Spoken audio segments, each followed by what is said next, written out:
Hello everyone. ఎన్ని రోజులైపోయిందో కమ్మటి జున్ను తిని. నా స్టైల్లో టేస్టీగా ఫ్లఫీగా ఉండే జున్ను ఎలా చేస్తానో చూపిస్తాను. ఇవి వచ్చేసి రెండవ రోజు పాలు చాలా చిక్కగున్నాయి, అందుకే వీటికి సమానమైన మామూలు పాలు యాడ్ చేసుకుంటున్నాను. తర్వాత వీటికి బెల్లం యాడ్ చేస్తాను. నేనైతే ఆర్గానిక్ బెల్లాన్ని వాడుతున్నాను. ఆర్గానిక్ బెల్లం వేస్తే టేస్ట్ అనేది నెక్స్ట్ లెవెల్లో ఉంటుంది. సో పాలకైతే ఎంత బెల్లం అయితే పడుతుందో ఆ బెల్లాన్ని అయితే యాడ్ చేసేసి మొత్తము కరిగే వరకు అయితే చక్కగా కరబెట్టుకుంటున్నాను. బెల్లం అంతా కరిగిన తర్వాత వడగట్టుకొని ఒక గిన్నెలోకి తీసుకుంటున్నాను. ఆ మొత్తం అయితే నేను కుక్కర్లో పెట్టుకుంటున్నాను. ఈరోజు వచ్చేసి కేక్ లాగా చేద్దామని అలా ప్రిపేర్ చేశాను. మిరియాల పొడి అది వేసేసి స్టీమ్ పెట్టుకుంటున్నా. 15 నిమిషాల తర్వాత మొత్తం అయితే ఉడికిపోయింది. స్పూన్కి చూడండి కుచ్చితే అంటుకోలేదు కాబట్టి ఉడికిపోయిందని ఆపేశాను.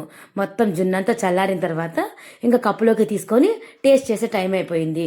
చూడండి ఎంత సాఫ్ట్గా వచ్చిందో, ఎంత ఫ్లఫీగా వచ్చిందో మీరే చూడండి. ఎంత మెత్తగా ఉందో, అసలుకి నోట పెట్టుకుంటే కరిగిపోతుంది, అంత టేస్టీగా కుదిరింది. చాలా అంటే చాలా బాగుంది.